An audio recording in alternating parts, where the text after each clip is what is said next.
Salakia. I want to give all honor, glory, and praise to Yahweh, by Hashem, Yahweh Shai, by Hashem Makakodash. A double honor to the elders and apostles, a great millstone for pushing this truth. This is Jaiquab, son of Sears Jr., son of Sears Sr. And, damn, I would start this before I use the bathroom. So, fuck. So, nah, I ain't laughing at you, brother. You alright? Alright, so, huh?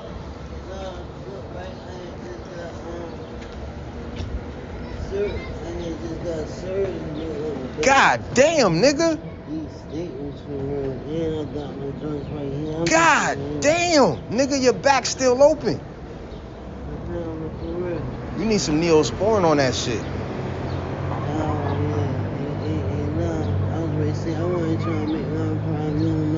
I was gonna ask you care about like even just like $1 I swear I can't wait till I'm home. Oh shit, man, we got bigger problems than that. I'ma head up, you heard me? Lord willing. Thanks, man. God damn. So those is different staples from different times of your life? Cause you got fresh staples in your arm and then you got old ass looking staples in your belly. Yeah, this one I got hit up twice. Oh, you got shot up? No, I hit with the knife. Oh, you got hit with the jiffy. What happened to your back? Oh no, I fell out the window. You fell out the window? And that's the same thing with your arm? Yeah. God. Yeah, I came down and it hit my head. And it hit right here, boom. And then I turned up.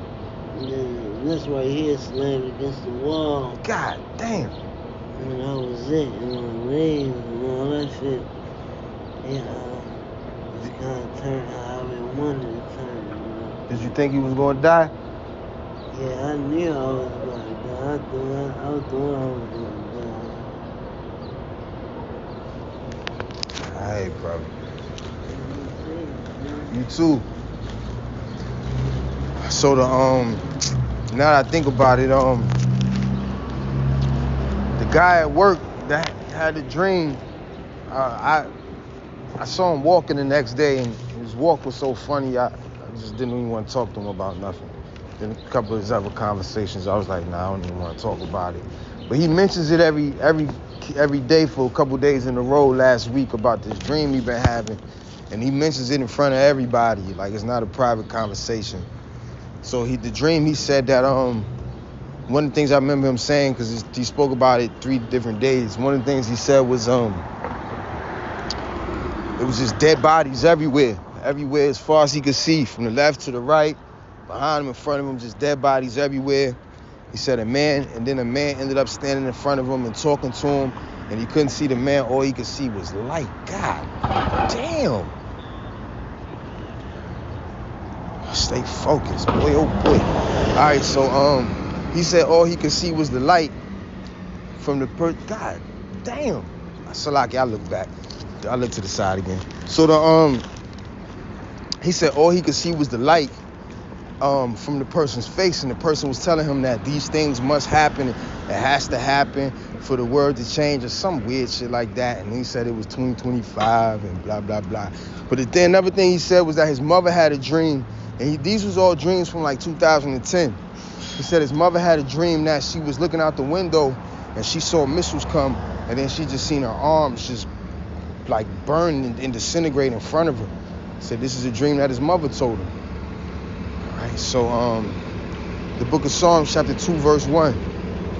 So, why do the heathen rage and the people imagine a vain thing? So the heathen are the other nations, and those of our people that don't want to come back to the heritage of their forefathers. And if it'll make you feel better, the heritage of your great grandmothers too, because they was in line with the fathers. So it's your mama heritage too, for you simple ass women out there who got a problem with getting with a man's custom. It's your mother custom too. dumbass. So I was about to say it ain't your mother custom to holler at men with a fucking pink hoodie on, but I ain't want to start nothing. All right, this the type of shit y'all do. It's a new custom thing. Psalms chapter 2 verse 1. Why do the heathen rage and the people imagine a vain thing? Now I don't know why this girl thought that she could hop on a plane and go to Texas by herself, go to Houston, end up getting in a car accident on her birthday, and then they try to rape her, rob her, and she's on the phone with her mother the whole goddamn time. All right? So the family's basically saying, like, when she come back, they don't know. They said she's not going to be the same. I don't know if that means how she looked. Then they showed me a picture. She was kind of attractive. Little cute chocolate thing. Damn, man. Stupid ass. Now, the thing about it is that her cousin or her sister or somebody else in the house, is a house full of goddamn women. Oh, my God. Now, somebody in that house was saying that, no, somebody in the house was supposed to go with her. I don't know if it was a cousin or a sister, but they didn't go. I was like, that's a good thing, because it sounds like it was a hit, like the kidnapping cartel. They seen her by herself. She looks like a nice piece of chocolate candy, okay? None of that, as far as looks go, it wasn't no dollar store candy. You know what I mean? Cost a couple of bucks as far as the value of the chocolate. All right, so Psalms 2 and 1. Why do the heathen rage and the people imagine a vain thing? All right. Now the economy seems good, but now it's really bad. All right. Now the heathen rage because Wisdom of Solomon chapter 2 verse 12. Salakia. Wisdom of Solomon chapter 2 verse 11. This is the heathen. All right. These are your peoples. These are your peoples that you want to make it to heaven so bad, and that you're so concerned about, and that you love so much, and you just don't want to make it without them. All right? You ain't worried about your dad. You ain't worried about if your dad gonna make it. You want to know about the goddamn stranger. All right? Completely different nation that's not a stranger to you anymore. It's about to cuss her ass out. Fuck you looking at me like that, girl? Wisdom of Solomon chapter 2 verse 11. Let our strength, Salaki, let's go back some more. Matter of fact, we're going to view the chapter. The book of Wisdom of Solomon chapter 2 verse 1. For the ungodly said, reasoning with themselves, but not aright. Our life is short and tedious, and in the death of a man there is no remedy. Neither was there any man known to have returned from the grave. All right, now these are the beliefs of the other nations. I mean, as far as at least the heathen, Esau, Edom, all right? The ungodly, the king of ungodly. Now, our people have taken on the customs and the ideas and the philosophies, watchmen for Israel. Our people have taken on the philosophies of the other people, all right? And Naquan, Amos, whatever the other guy, Azariah, Nazariah, whatever. If y'all listening, I would have never came to the camp and showed you any video and even let you know I brought it out if I didn't care about you. I just couldn't finish the statement because the vibes, I just couldn't tell you, you know what I'm saying, what I wanted to tell you. I had a message and I didn't deliver the message. All right, Salaki. But the ungodly said, reasoning with themselves, but not aright. Our life is short and tedious, and in the death of a man there is no remedy. Neither was there any man known to have returned from the grave. For we are born at all adventure, and we shall be hereafter as though we had never been. For the breath in our nostrils is as smoke, and a little spark in the moving of our heart. So instead of this young chocolate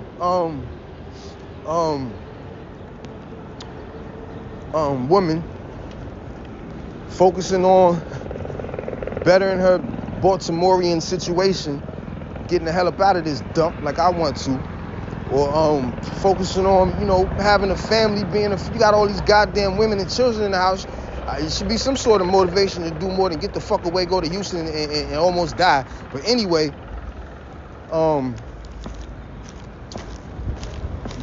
matter of fact, thinking about it, it's like a kidnapping cartel going on. A lot of people say I don't want to go to other countries because I'll get kidnapped. It's a kidnapping cartel in America. And I ain't talking about Disney, okay? I'm not talking about Disney. They rammed her car. I told her, I said, yo, if the other shorty would have went with her, they would have had to go twice as hard. I said, I think it was a hit. If the other shorty was with her, they would have had to go twice as hard to get her and to get them back, and neither one of them would have made it. All right, but because they thought it was easy, they didn't go as hard as they needed to. You know what I'm saying? They crashed the car into her, totaled the car couldn't move. Then, while the mother's on the phone with her daughter, she's hearing her daughter fight for her life, the man's trying to rape her, taking her luggage, robbing her, throwing her shit all across the freeway. While the other car totaled her car and drove the fuck off. All right, so who is this other guy that came and tried to snatch him out the car if the other car drove off? It's a hit. All right, she was targeted. You women are fucking finished. Because it's not even over yet and the kidnapping cartel is getting busy like it's over. Like the economy is over. Like they could just grab whoever they want to grab. Anyway, and Lord willing, I'll get them to speak to what happened and post it and throw some scriptures to it. So, verse 3. So they think that their life is worth nothing, which being extinguished, our bodies shall be turned into ashes, and our spirit shall vanish as the soft air. Now, how is your spirit going to vanish? That goes to show how stupid these geniuses are. How is your spirit going to vanish in the soft air if you're burning in hell forever?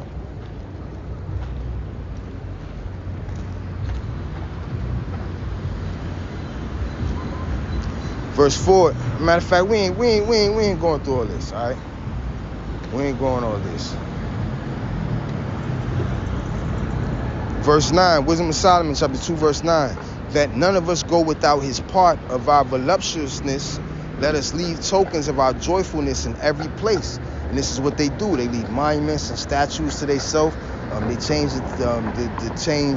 They seek to change times and places. All right. They move the borders. They remove the borders of territories and nations. Right?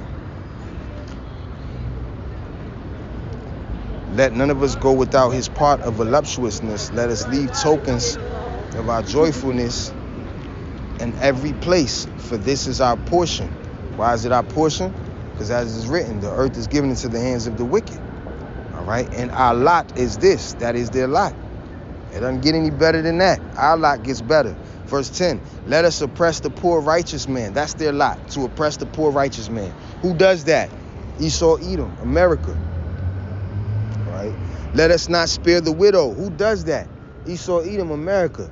Any other race in the world will spare the widow. They'll spare the widow. They'll put a dress on the widow and tell the widow, look, you're going to be all right. You could be somebody else's wife. We have 2-3 wives around here. You'll find somebody. All right, but not Esau, Edom. Esau, Edom said, it's not enough men for you women, but you women are going to only have one husband, and the rest of you get some plastic silicone, and you can sleep with other men behind their back, and then that way you can get there'll be a divorce, and then we can just keep it going. Verse Wisdom of Solomon 2:10, let us oppress the poor righteous man, let us not spare the widow, nor reverence the ancient gray hairs of the aged. All right, this is America, Esau, Edom. So this is why the heathens rage. All right, because this is their spirit. Let our strength be the law of justice. What? Let their strength, demons, be the law of justice, which is no justice at all.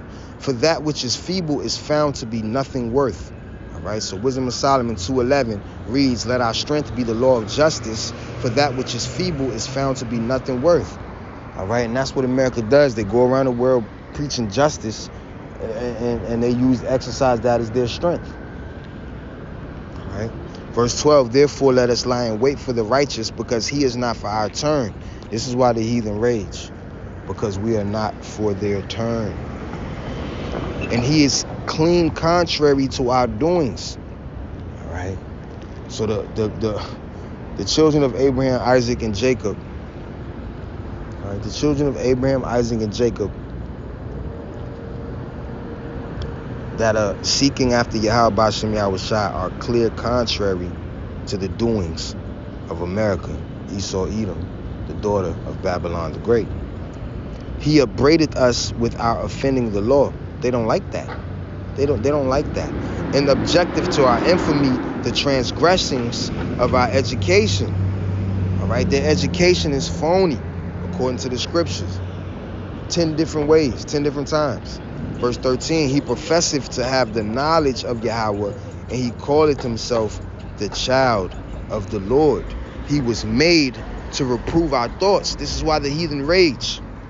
He is grievous unto us, even to behold, for his life is not like other men's. His ways are another fashion. This is why the heathens rage. We are esteemed of him as counterfeits. They are counterfeits, fake and phony.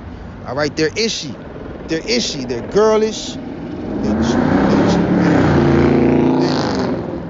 I couldn't even say the other ish thing they was, cause Jake went ride by and doing this thing.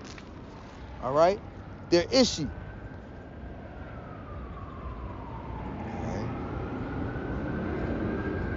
They're counterfeits. He abstaineth from our ways as from filthiness. Right? Not supposed to be nothing like them. He pronounced the end of the just to be blessed, and maketh his boast that Yahweh is his father. That's why the heathens rage, because they're about to find out that it is true. Verse 17, let us see if his words be true, and let us prove what shall happen in the end of him. All right, so they want to prove what's going to happen. They want to see. They want to test Yahweh, and they want to test Yahweh Shai. Psalms 2:1. Why do the heathen rage and the people imagine a vain thing? All right, what the hell is wrong with them? Their arms are too short to box with the Prince of Power. In the days that we're coming into, because Yahweh B'Shem Yahweh Shai is fulfilling all prophecies as we speak, as we live. We're seeing it come into play. Verse 2, the kings of the earth set themselves, and the rulers take counsel together against the Lord and against his anointed, saying, well, they say, let's go to IUIC and get his police ass. They say, let's go to Watchmen for Israel. All right? I'm laughing because I wouldn't be too surprised if they was the police either. And there's a reason why I said that. I'm laughing because I wouldn't be too surprised if they got recruited in college. You know, I heard that Howard University is one of the main, and they didn't go to Howard. I don't know where the hell they went to. I heard that Howard, I don't know where they went to Howard. I heard that Howard University is one of the main recruiting centers for the so-called niggas for the government, because, well, it's a black university and it's right in D.C. And everybody that lives in the D.C., Maryland, Virginia area pretty much works at a government job. And that's why I always loved, well, can't say that, but that's why when I was acting, that's why when I was no good, I loved being in that area, because it was recession proof. There was no way the money was not going to come in. The whole country was talking about a recession. I'm like, shit, not around here, baby, because all these government jobs. All right, the government jobs kept the little other bum jobs open, because they spending their money at all the little Kilo Taco Bell and stuff. Everything open because the government was working. All right, it was recession proof. So, with that being said, it's plenty of work for recruits and informants to do and get set up out of DC. Right? And even when the FBI came to question me and talking about something, this was years ago, when they came to question me talking about something, well, do you know anybody, or who can you get, blah blah blah blah blah, blah blah. What about Baltimore? They said we could They said we got contacts out Baltimore. I said, y'all trying to get me killed, man. What the fuck wrong with y'all, man? So I say that to say that it's nothing for this DC, Baltimore area, for these police to get busy out here with these little weak ass camps, man. And when I say weak, I'm talking about weak in doctrine. Not weak in the gun range. look at this nigga. This nigga so goofy, I had to stop and look at this. Oh my God, when I say goofy, I mean, God damn, my people ain't gonna make it, man. Oh man, I ain't going. Oh man, y'all slacky. Psalms 2:2. The kings of the earth set themselves and the rulers take counsel against the Lord and against his anointed, saying, let us break their bands asunder and cast away their cords from us. Now, how do y'all think y'all gonna do that? By oppression and misinformation. But guess what, Esau? I just did a little test. All right? Trying not to take no care, no thought of where I would live and what I would eat, right? For the past 2 months, it was nerve-wracking. It was not smooth, but I didn't have to worry about a goddamn thing, all right? Then even yesterday, I got a phone call out the blue. It said, are you ready? I just got my electric cut on. We could do what you said. Oh, what? I'm on my way, all right? Because I don't want no contract in my name with this economy crashing for a whole nother goddamn year.